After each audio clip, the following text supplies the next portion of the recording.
Salut Jean-Marie, je dois t'appeler Jean-Marie ou leader suprême? J'aime bien leader suprême, grand gourou, roi des naines. C'est mon petit diminutif. Je trouve que c'est pas mal. Donc leader suprême, roi des naines, grand gourou, c'est pas mal. Alors comment ça fait quel effet d'avoir démarré une secte?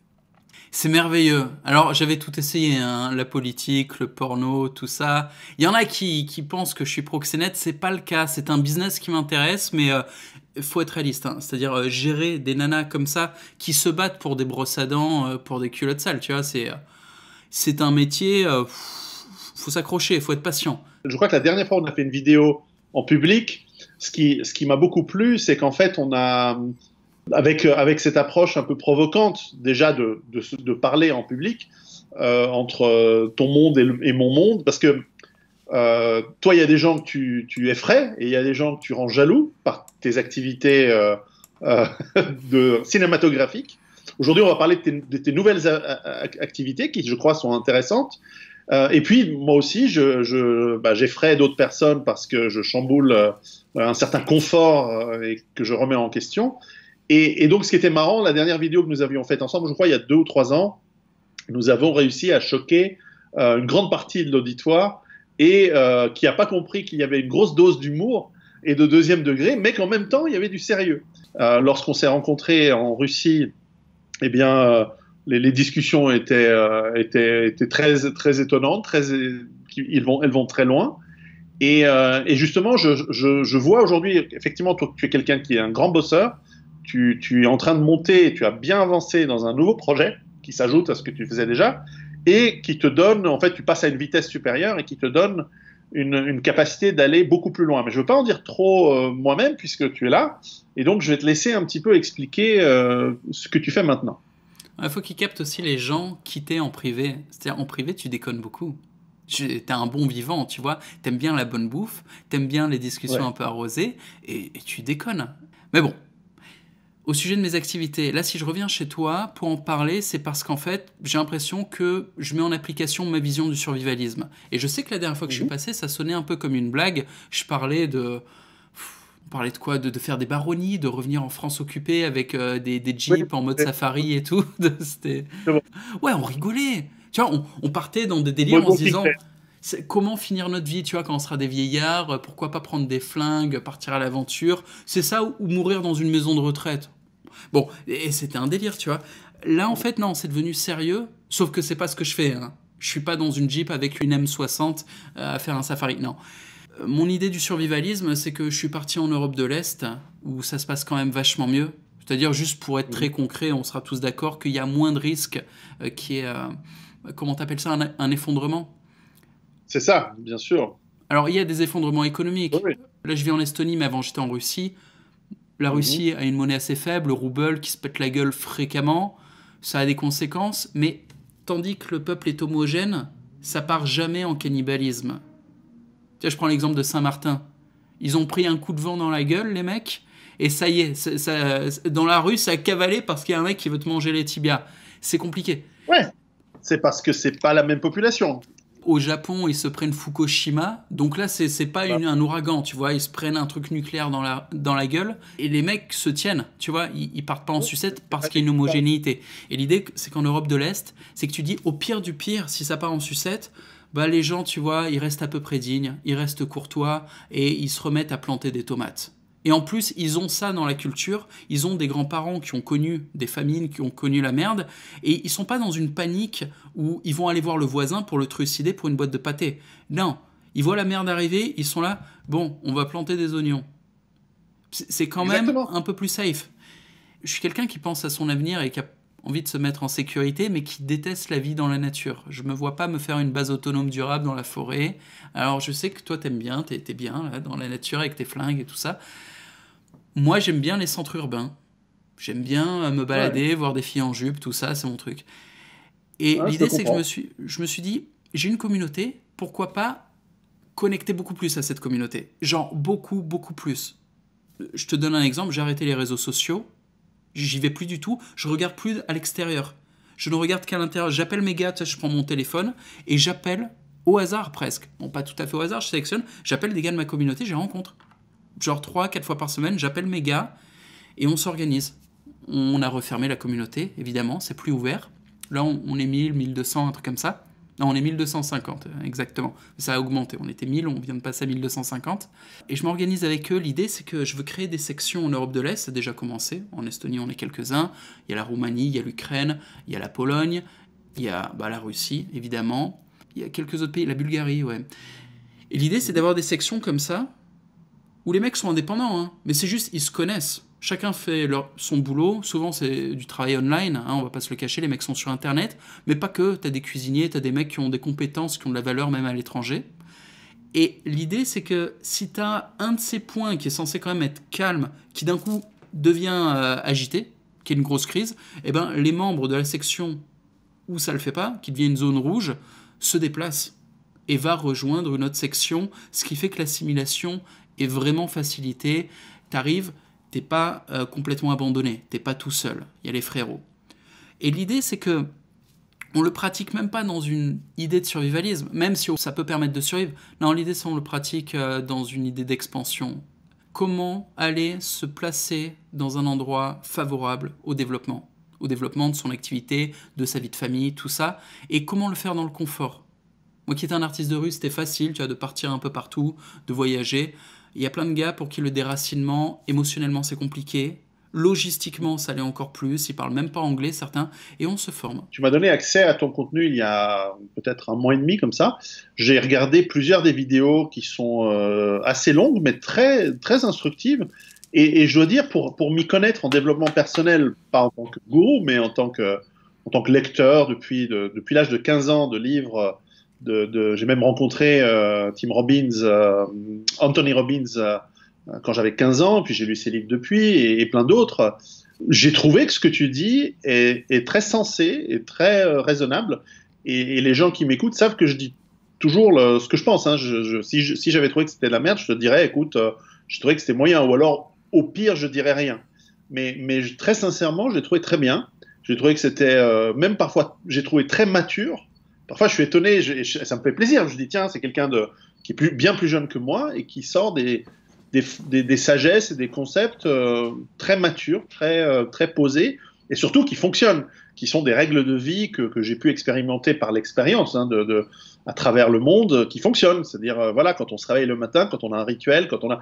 alors, évidemment, c'est beaucoup plus intense et plus précis, mais ce sont des techniques que j'ai mises en place, moi aussi, par l'expérience, sans que quelqu'un me l'ait dit, mais j'aurais bien aimé qu'à 14, 15, 20 ans, quelqu'un m'ait dit, bon, bah, tous les matins, quand tu te lèves, avant de te sortir la tête dans le cul, d'aller poser une pêche, d'aller te brosser les dents et de t'habiller vite fait après une douche et à partir bosser, lève-toi un quart d'heure, 20 minutes, 30 minutes plus tôt et fais ceci, cela, cela, cela.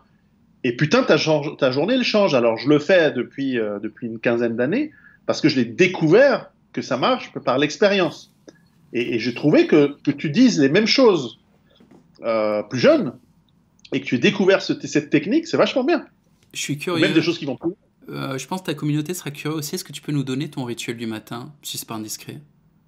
Non, bah écoute, alors évidemment, il y a toujours des matins où on est un peu plus à la bourre que d'autres, mais en général, je me lève très tôt, entre 5h et 6h du matin, ça dépend de l'heure où je me suis couché le soir. Je mets mon alarme, toujours, mais sans alarme, je me réveille à 6h du matin. Okay. Et en général, évidemment, alors la première chose que je fais avant toute autre chose, c'est que je me dis, putain, ça va être une chouette journée. Dans le sens, je suis reconnaissant d'être en vie, et en bonne santé, et je me lève pas en disant, oh putain, fais chier, encore une journée devant moi. Ça a pu arriver quand j'étais salarié ou par moment, mais là, je me réveille, je me dis, oh putain, c'est génial. Ensuite, tu fais tes ablutions, machin. En général, je fais une toute courte méditation, voilà, en me disant, bon, c'est quoi que je dois faire aujourd'hui, mais en fait, tu te vides l'esprit avant. Donc, j'essaie de me vider l'esprit, mais c'est 5 minutes, hein, c'est un peu de respiration. Je fais ça généralement aux toilettes, hein, pour être précis. Je me pose, je suis assis, je ferme les yeux, je respire profondément, je fais un peu de respiration abdominale tous les matins. 5 minutes, je vide mon esprit. Une fois que j'ai vidé mon esprit, je m'habille et je me dis, bon, et en m'habillant, je me dis, qu'est-ce que je dois faire aujourd'hui ? Je fais ma liste mentale, je dois faire ceci, cela, cela, cela. Et en général, à midi, c'est fini, largement. Et donc, l'après-midi, je peux être beaucoup plus créatif, etc. Et dans la liste, souvent, c'est des conneries. C'est, ah ouais, faut que j'achète de la bouffe pour le chien, faut que je m'occupe des gosses, faut que j'amène le gamin chez le dentiste à telle heure, machin truc.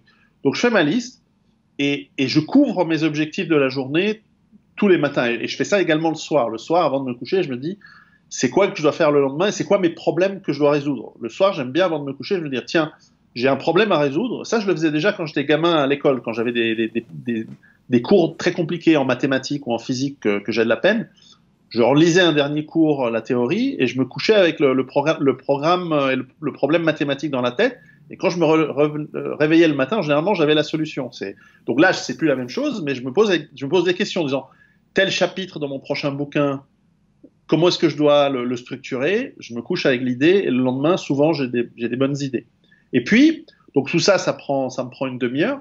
Et puis ensuite, c'est tranquille. Si j'ai le temps, généralement, je fais du sport. Donc là, c'est 45 minutes de sport ou 30 minutes, ça dépend si j'ai moins de temps.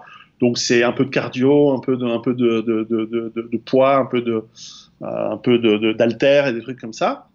Et puis après, bah, c'est douche et petit-déj, ce qui m'amène à 7 heures du matin à peu près, où la journée démarre. Je réveille les gamins, leur petit déjeuner est prêt et on commence la journée. Et une fois que les gamins sont dégagés, je bosse. Mais voilà mon rituel le matin. Je pense qu'on pourrait rajouter des phrases de motivation, des choses comme ça. Bon, je le fais plus parce que c'est tellement ancré en moi et peut-être c'est une erreur, je devrais le refaire. Mais enfin, voilà mon rituel du matin. Très intéressant.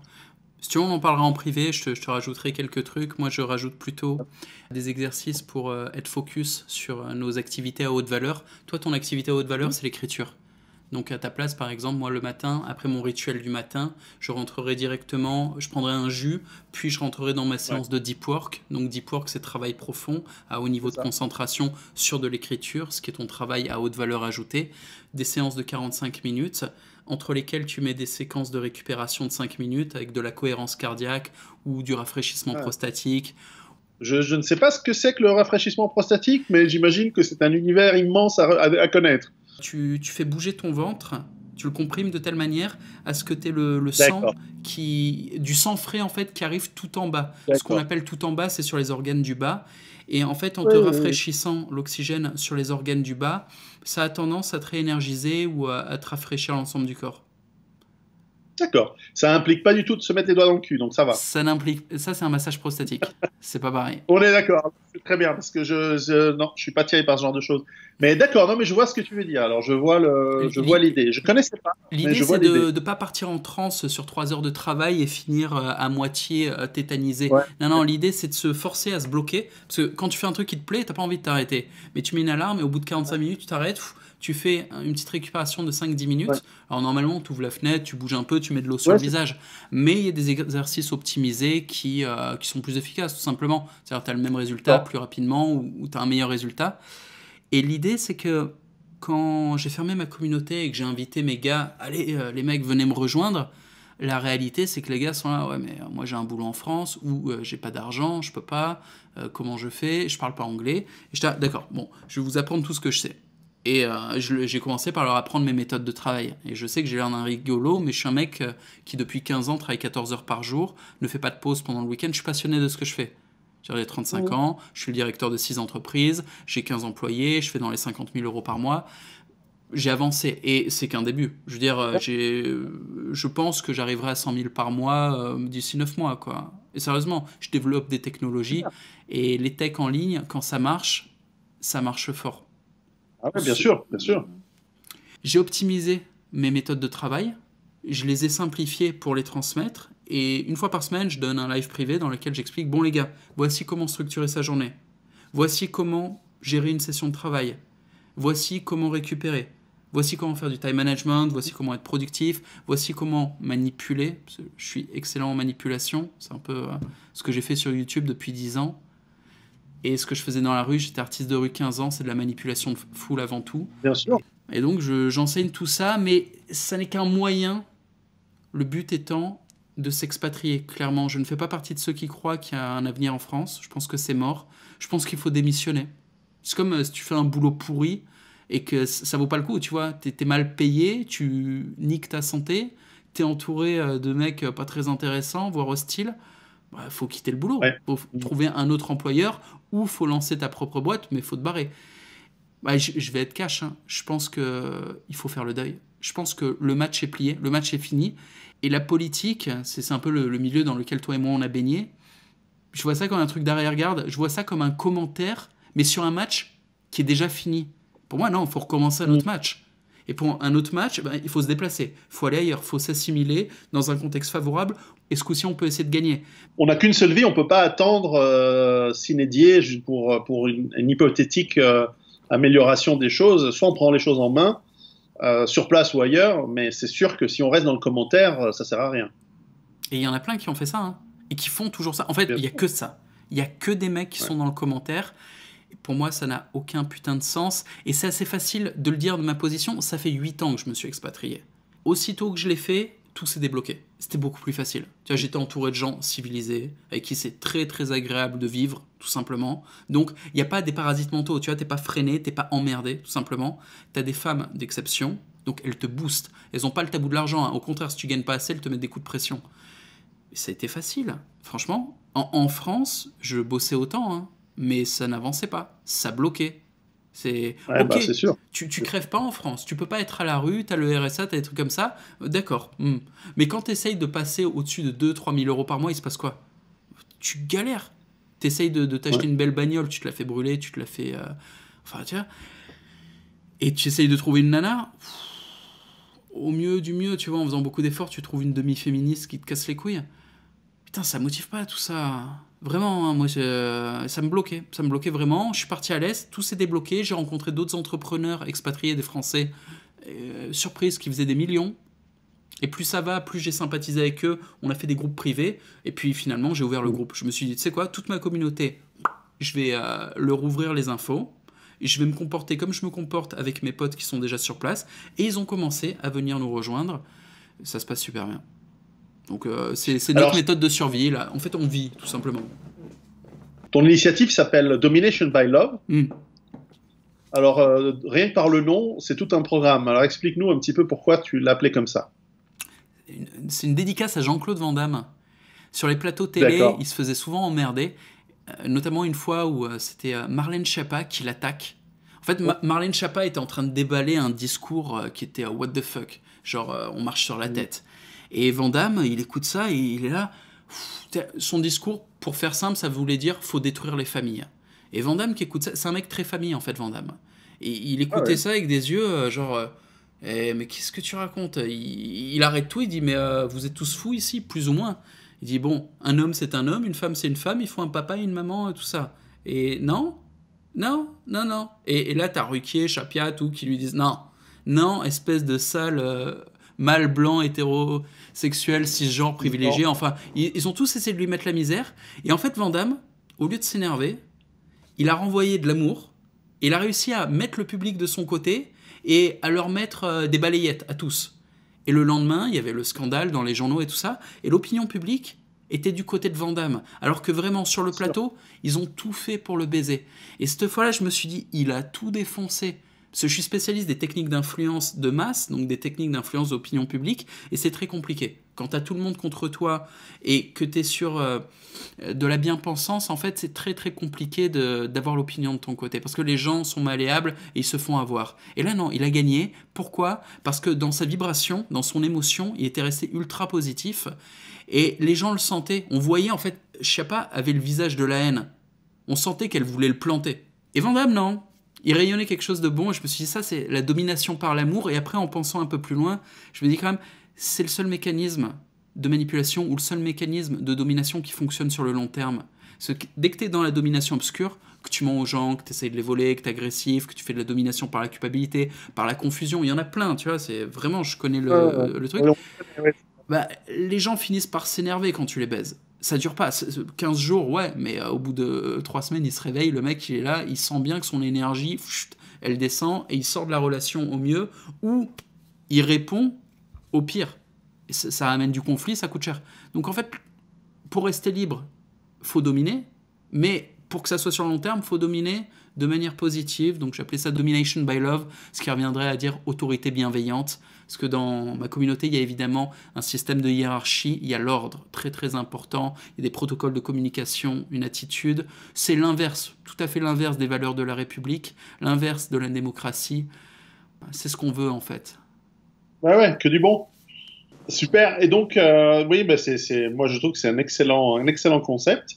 Et donc, qu'est-ce que tu peux conseiller à ceux, il y en a beaucoup qui prévoient de s'expatrier et d'essayer de monter ou de monter des entreprises. Alors, ce qui est vrai, c'est que moi, autant je dis plutôt aux gens, essayez de créer une vie et de changer.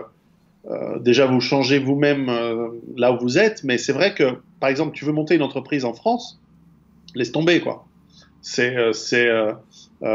de monter une entreprise en prison tant qu'on y est. C'est pareil, c'est compliqué. On va te piquer tout ton travail.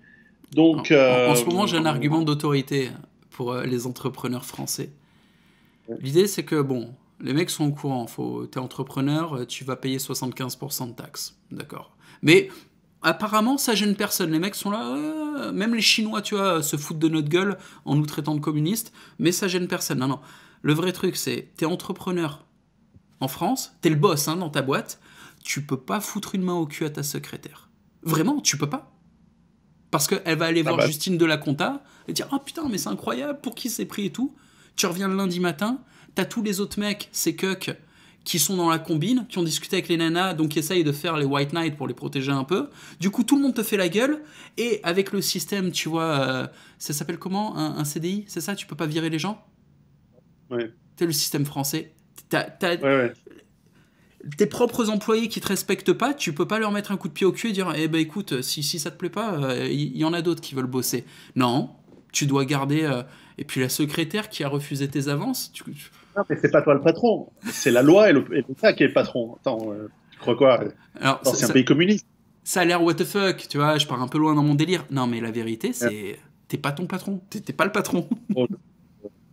Évidemment, je me désolidarise de toute personne mettant la main aux fesses à sa secrétaire contre son gré, évidemment. Non, mais c'est vrai, le monde est plein d'endroits où on peut donner libre cours à sa propre créativité. Alors, je sais que, étant francophone, beaucoup de gens nous écoutent de France, mais enfin, il n'y a pas que des Français. Il y a aussi des pays où on peut encore être entrepreneur à succès et sans avoir d'emmerde. La Belgique, la Suisse, même l'Afrique. L'Afrique, c'est un pays de cocaïne pour leurs entrepreneurs.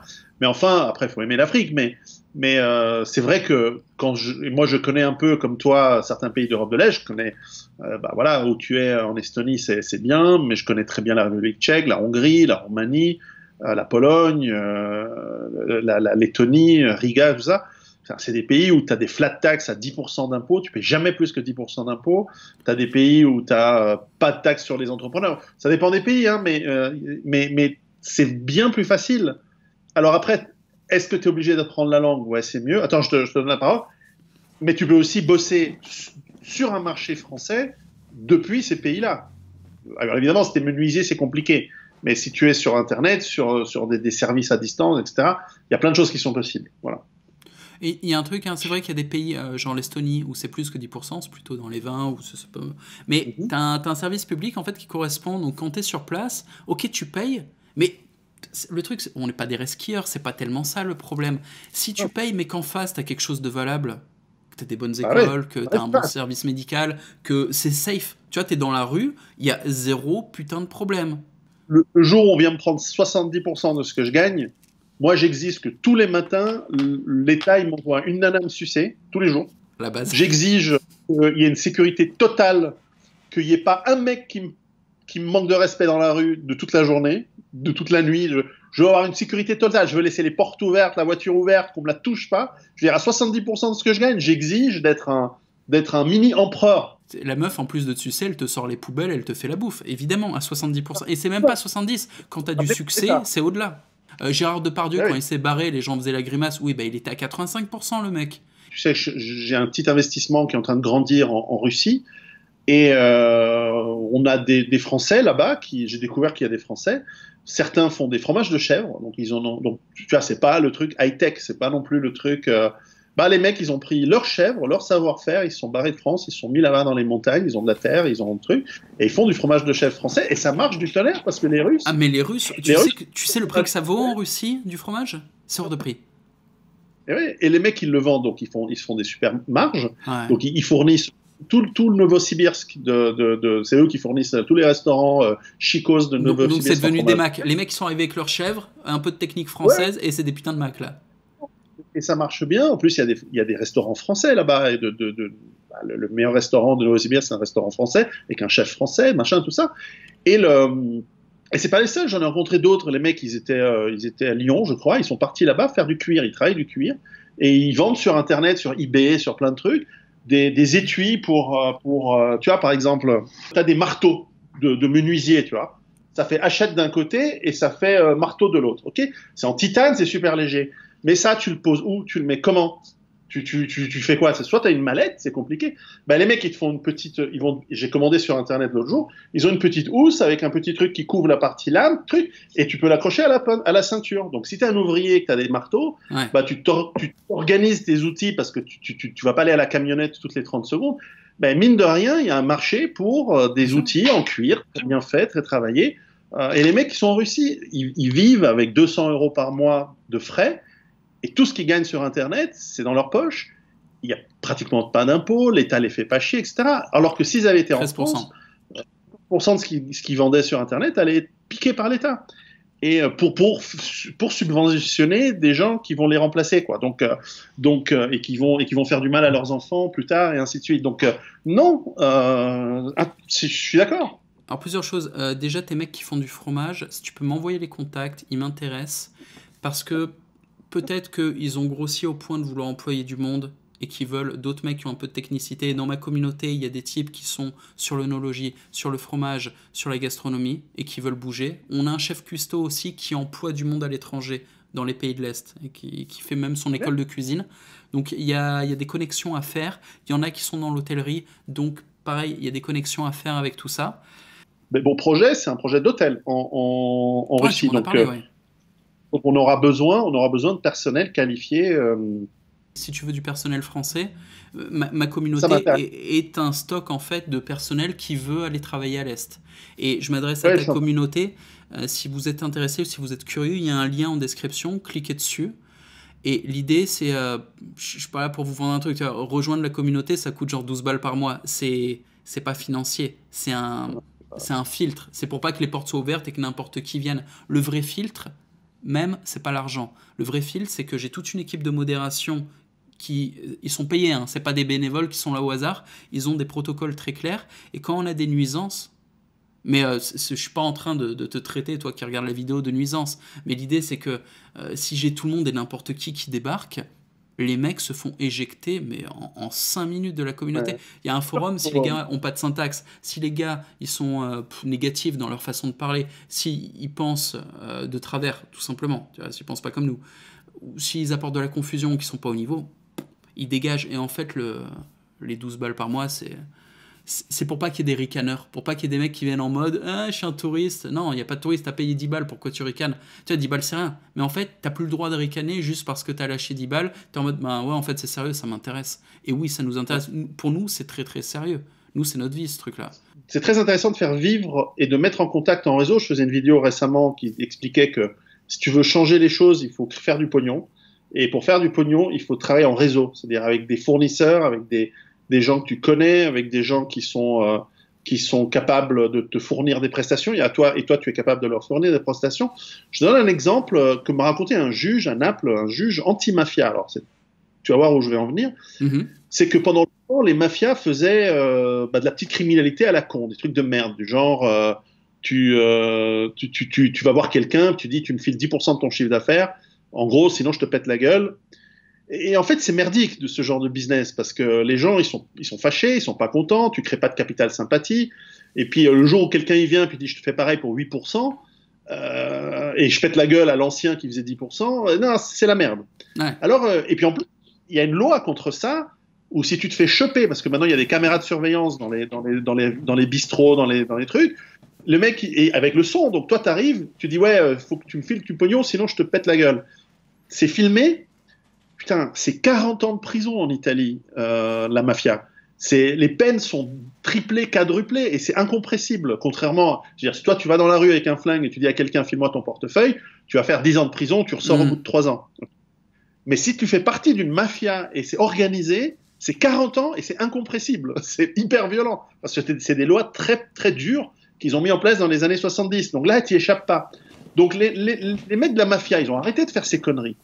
Qu'est-ce qu'ils font? Ils vont voir les mecs dans le commerce et ils disent, bon écoute, on va te vendre une carte de club. En échange de cette carte, tu as droit, cette carte, elle coûte 10% de son chiffre d'affaires. En revanche, elle te donne accès à un réseau. Il y a un transporteur, lui, il va transporter toutes tes marchandises, il va te faire 25% de rabais. Il y a des supermarchés qui sont affiliés. Quand tu vas vendre dans leurs produits, ils vont t'acheter des produits, toi, tu leur feras un prix et ainsi de suite. Donc, en fait, ils mettent en réseau tous les gens de la région. Alors, évidemment, ça coûte 10% de ton chiffre d'affaires. C'est pareil qu'avant. Et en plus, ils te disent, je t'offre, inclus dans ce package, tu as une assurance vie si tu meurs, j'ai une assurance incendie et assurance destruction de ton immeuble, et tout ça, c'est organisé légalement, etc. C'est devenu légal, et en fait, ils ont transformé le racket en un club exclusif, et les commerçants, maintenant, ils te disent, mais en fait, on y gagne à cette connerie, parce qu'on gagne beaucoup plus, on fait des économies, on paye moins cher les services, parce qu'on travaille entre nous, puis au fond, on est dans la même région, et les juges, ils disent, ben, on peut plus les arrêter, parce que c'est parfaitement légal, et c'est pas une escroquerie, ils font vraiment un service, donc ça devient une entreprise. Ben pourquoi? Parce que les mafieux, ils ont envoyé leurs gamins dans les meilleures business schools du monde. Le fils de l'ancien parrain de la mafia locale, ça c'est la Camorra, il a été à Harvard Business School, et c'est tout. Et il est revenu avec des nouvelles idées. Il a dit, bon écoute, on arrête avec ces conneries d'escroqueries et de raquettes, où en plus on finit en prison, c'est la merde. On a accumulé des milliards de dollars, ils ouvrent des restaurants, ils ouvrent des chaînes de supermarchés, ils ouvrent des transports, ils ouvrent des cinémas, ils font des multiplex. Et ouais, mais ils refont une nouvelle économie. Enfin, pourquoi? C'est parce que le réseau est 1000 fois plus puissant que l'individu tout seul. J'ai compris que le ton n'est pas cela. Le projet, c'est juste que les réseaux sont importants et tu le fais, et c'est ça qui est très bien. Alors le projet, on veut être tous des barons dans le futur, mais ça c'est autre chose. L'idée, c'est qu'en fait, c'est pas nécessaire. Quand t'es en France, oui. Si j'étais en France, sans déconner, j'essaierais de m'organiser de manière ultra communautariste et de monter une mafia. Oui, je pense que je ferais ça. Mais je fous plus les pieds en France, ça fait 8 ans, j'irai plus dans ce pays. Mais quand t'arrives dans l'Est, il faut s'assimiler. Et c'est très facile. C'est-à-dire que on se pose dans un pays qu'on aime. Le critère de sélection du pays d'accueil, c'est prendre le pays qu'on aime le plus. Le protocole, c'est de prendre quelques mois pour passer 15 jours dans 5-6 pays qu'on a choisis sur le papier, en se renseignant, tu vois. Puis je fais des lives dans lesquels où je fais venir des types qui connaissent la fiscalité des pays, qui connaissent les démarches administratives, et en plus qui vivent sur place. Donc pendant le live, il y a plein de lives sur l'expatriation, on donne un compte-rendu. Donc les mecs qui collectent leurs informations, ils vont en plus sur Internet, ok, ils se font une liste 5-6 pays, et puis ils vont les visiter. C'est pas très cher, ils se payent un voyage, ils sentent un petit peu l'ambiance, ils interagissent sur place avec les habitants, et ils se disent, ah ah, bon, il y a toujours un pays, tu vois, qui sort parmi les autres, et quand tu t'installes là, bah, le critère principal, comme j'ai dit, c'est t'aimes le pays. Donc t'es pas du tout en mode de faire une mafia, ou d'être dans un truc un peu conflictuel, non, non, tu t'entends super bien avec les gens, tu vois des mecs passer dans la rue, t'as envie d'être leur pote, c'est tes frères, tu le sens. Enfin, moi quand je suis là, ça s'est toujours ultra bien passé. Et l'idée, c'est qu'on a une vision très négative de l'immigration, parce qu'en France, ça s'est pas bien passé. Pas du tout. Il n'y a pas eu d'assimilation. Mais nous, là, à l'Est, on est dans des pays qui sont ethniquement identiques, culturellement, à l'Est, il y a beaucoup d'orthodoxes, donc c'est quand même chrétien. Ça ressemble, hein. C'est juste la langue qui n'est pas la même. À nous de faire l'effort. Déjà, il faut parler anglais, c'est la base. Ensuite, c'est bien de faire l'effort de parler leur langue. Et honnêtement, ils sont tellement avenants avec nous, c'est-à-dire qu'ils sont encore dans une image idéalisée de la France des années 70. Ils croient qu'on vient d'un pays génial. Profitons-en tant que ça dure. Ça va pas durer. Hein. Ça va pas durer, oui, t'as raison. Ouais, c'est déjà le cas en Hongrie, où j'ai 2-3 petites affaires qui démarrent là-bas. En Hongrie, avant, les Français, c'était des Français. Aujourd'hui, quand tu arrives en Hongrie avec un passeport français, bon, alors c'est pas mon cas, mais la réputation, ça commence à être genre, t'es un pays africain, quoi. Ouais. Et donc, ils commencent à te traiter comme si tu venais d'Afrique. J'ai vu cette évolution aussi. Il y a certains établissements où ils sont très sélectifs sur la clientèle. Quand je les appelle au téléphone et que j'explique que je suis français, ils veulent une photo.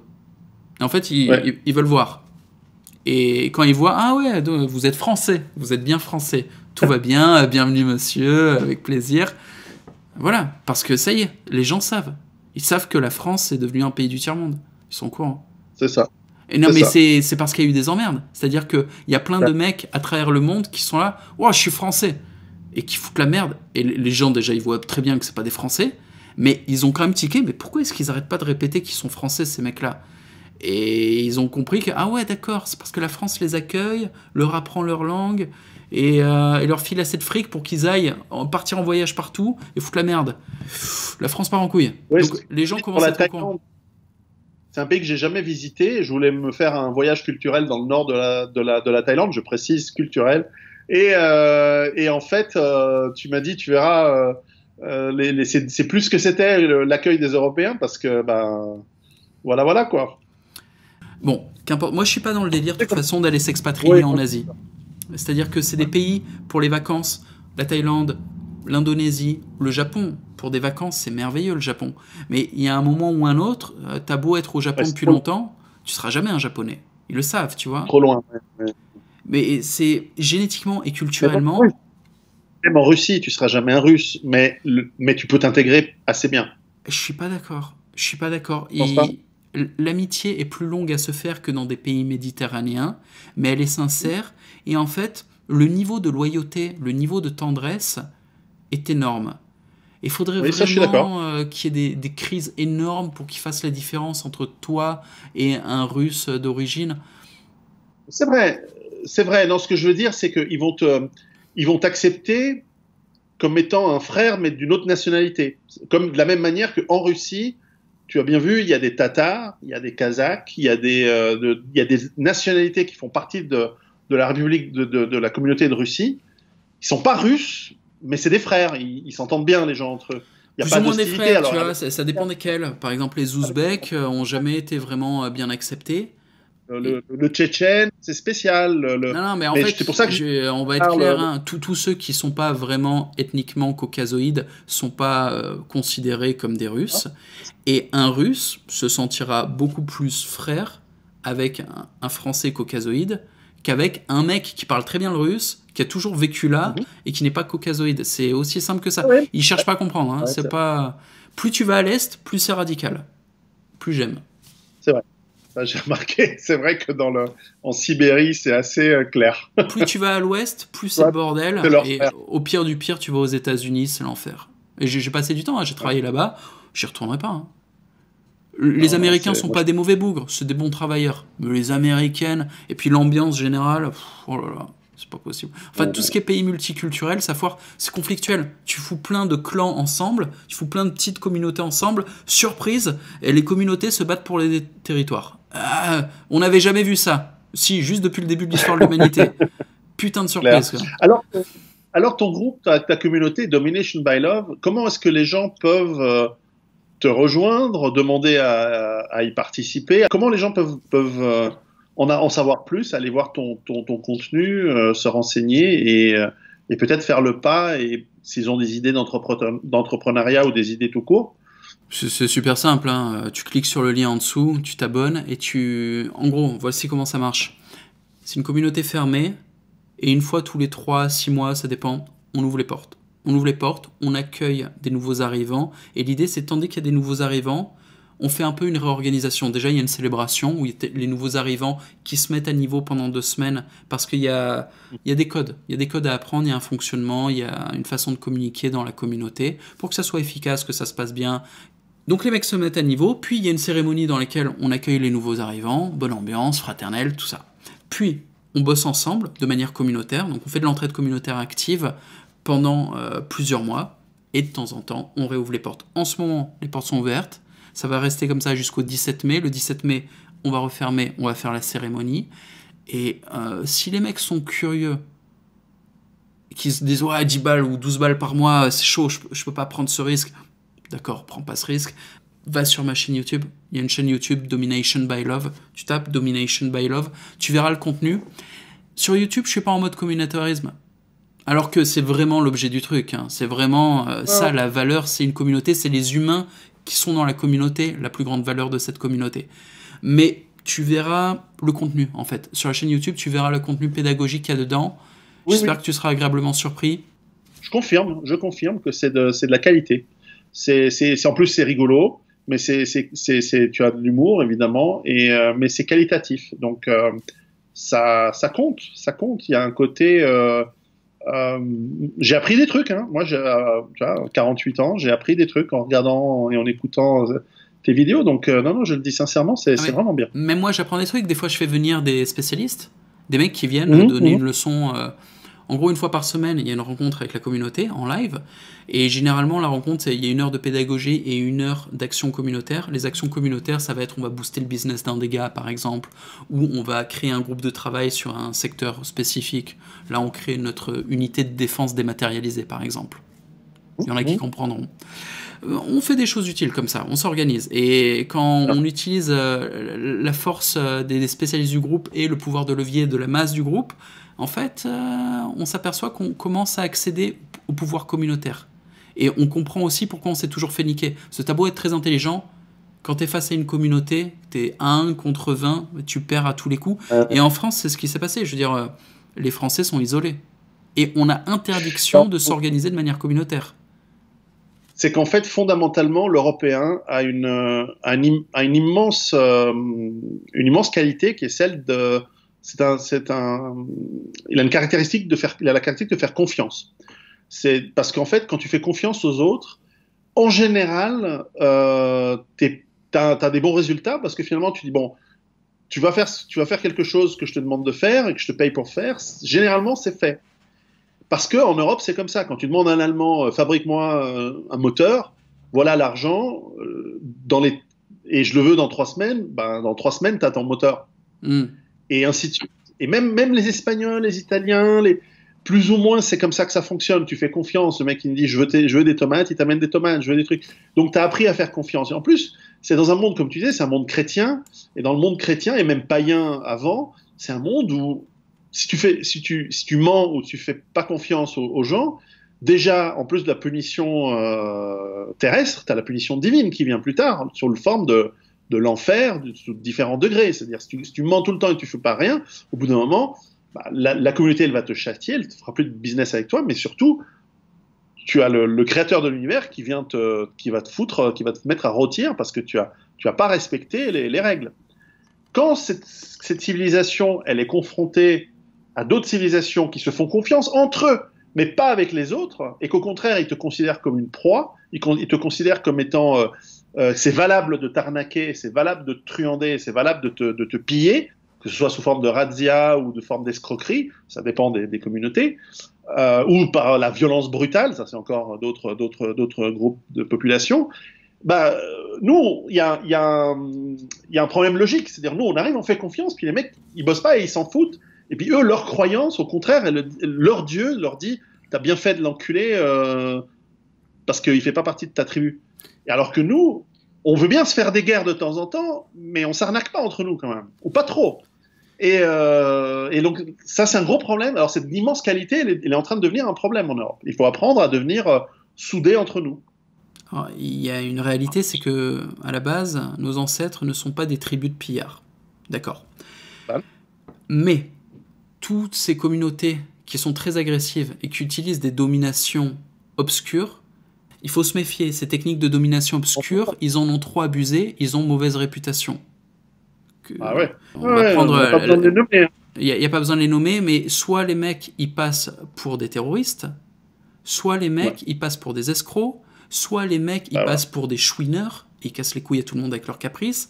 En fait, quelles que soient les communautés dominantes en France, ils ont une réputation de merde et les gens les détestent parce qu'ils sont détestables. Sur le long terme, je suis désolé, ça finit à coups de pied dans le cul et tu te fais virer comme une merde. Ça marche pendant quelques dizaines d'années. Ça marche très bien, hein, jusqu'au moment où ça marche plus du tout et ça finit... on sait comment ça finit. Ça finit mal. Moi, je suis pas dans ce délire. Hein. Je pense pas que c'est du long terme. Je pense que c'est débile. Je pense que notre force, génétiquement, c'est que, on va dire les choses clairement, nous sommes une race de créateurs et de travailleurs. Créons, travaillons. Et si on est dans un contexte où on ne peut pas travailler correctement, on ne peut pas créer correctement, on démissionne, on se casse et on part dans un endroit où on peut créer correctement tout ce que j'ai fait, tout ce que j'ai obtenu. Et j'en ai obtenu des choses, tu vois, pour un petit gars. Il y a 15 ans, moi, je dormais dans le coffre de ma Ford Escort, ok? J'étais artiste de rue. T'imagines les étapes? Je vis dans un 220 mètres carrés en centre-ville, un truc qui est mais luxueux. Ceux qui me suivent le savent. Pour faire toutes ces étapes, je ne suis pas allé braquer des gens, je ne suis pas allé mentir, je ne suis pas allé monter des arnaques, je ne suis pas allé chialer, tenter de dominer par la culpabilité. J'ai créé. J'ai utilisé mon pouvoir ancestral, qui est implémenté dans mon code génétique, c'est celui de créer. Je fais comme toi, tu crées des bouquins et tu crées de la valeur dedans. Moi, j'ai créé des vidéos, j'ai créé des programmes d'entraînement, j'ai créé des entreprises. Là, je crée des technologies en ce moment. Je fais bosser une équipe de développeurs pour moi. Et ça se passe parce que on est fait pour ça. Et on domine tellement là-dedans. C'est-à-dire qu'on est meilleur que n'importe qui au monde pour faire ça, pour créer. Les artisans français sont exceptionnels, ou les artisans européens de manière générale, les créateurs de musique européenne, les créateurs de concepts de société européenne, mais on surclasse le monde entier. Même des gens qui ont plus de QI que nous, des Asiatiques, ils n'auront pas cette petite étincelle de créativité qu'on a, cette inspiration divine qui fait que, bam, nous, on va créer des trucs incroyables. Alors des fois, tu as les Chinois ou les Japs qui peuvent créer des trucs valables. Ouais, bien sûr. C'est sûr. Non, rien n'est exclusif, on parle de moyenne. Mais en tout cas, je te remercie. Je pense que je vais mettre le lien, effectivement. On va mettre le lien sous la vidéo pour que... cette vidéo, je pense que tu la partageras aussi sur tes réseaux à toi. Ouais, il t'aime bien, mes gars. C'est bien. Et je pense que certains m'ont déjà rejoint sur mes pages Patreon, où j'ai aussi du contenu un petit peu exclusif que j'ai pas envie de partager avec la masse. Donc, ils peuvent me rejoindre là-bas facilement. Pour faire simple, je t'inviterai à un moment ou un autre. Hein. C'est prévu dans mon agenda, je t'en ai pas encore parlé, je te le dis, tu seras invité sur mes lives privés, sur tes domaines de compétences. Très bien, bien sûr. Donc voilà, je mettrai le lien. Et sinon, comment ça se passe, puisque nous sommes en train de déconfiner en Suisse demain. Comment ça s'est passé dans ton pays? Je sais qu'avant tu étais en Russie, aujourd'hui en Estonie. Comment ça se passe? J'ai vu que tu es bien entouré, donc c'est pas mal. Ouais. Mais j'ai l'impression que c'est un peu partout pareil en Europe, de l'Ouest et de l'Est. C'est un peu les mêmes timings. Ça se passe que les gens... Ici, il n'y a pas eu besoin de loi martiale pour que les gens restent chez eux. Il y a une discipline. Mais tandis que tout le monde était chez soi, c'est moi qui me suis dit, mais en fait, c'est n'importe quoi. Il n'y a pas de danger médical. Et donc, je remettais en question le truc en me disant, mais je suis confiné pour rien. C'est de la merde. Et en plus, il n'y a pas de loi martiale, donc je peux sortir.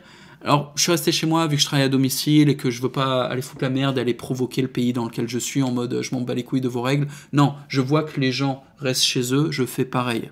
Je m'assimile. Je ne fais pas mon rebelle, je ne fais pas l'arrogant. Mais j'ai appelé les copines, parce qu'il y a des studios dans le coin, je suis pas fou, hein, je suis pas allé vivre dans le désert. Donc il y a des studios de films pour adultes là où j'habite, donc ça veut dire qu'il y a des modèles aussi. Ça fait 15 ans que je suis dans cette industrie, donc je connais les filles. Et tout s'est arrêté, tu vois, l'industrie s'est arrêtée pendant un mois et demi. Les filles, elles avaient faim, tu vois, elles n'avaient pas mangé de salami pendant un mois et demi. Et je leur ai fait les filles à table. Et là, j'ai fait des tournages, il y avait 3 filles à la fois, à chaque fois. J'ai perdu quelques gouttes de sueur, c'est vrai, mais moi aussi j'avais faim. Donc là, c'est un petit peu la boulimie après l'ascétisme. Voilà, on n'a rien sans rien. On n'a rien sans rien. Enfin, je suis très heureux pour toi. Ouais, je sais qu'il y en a qui sont encore en diète.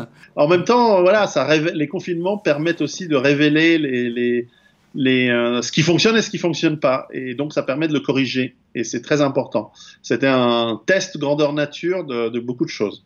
Bref, je te remercie beaucoup. Et donc, on se retrouvera sur les différents réseaux et on partagera ça. À très bientôt. À bientôt. Salut Pierrot, salut tout le monde. Je pense que j'avais une force de volonté énorme. Le problème derrière, c'est que j'ai jamais eu l'impression d'aller au bout de mes projets. Je perdais pas mal de temps. Je mangeais mal, je me couchais à 3h du matin.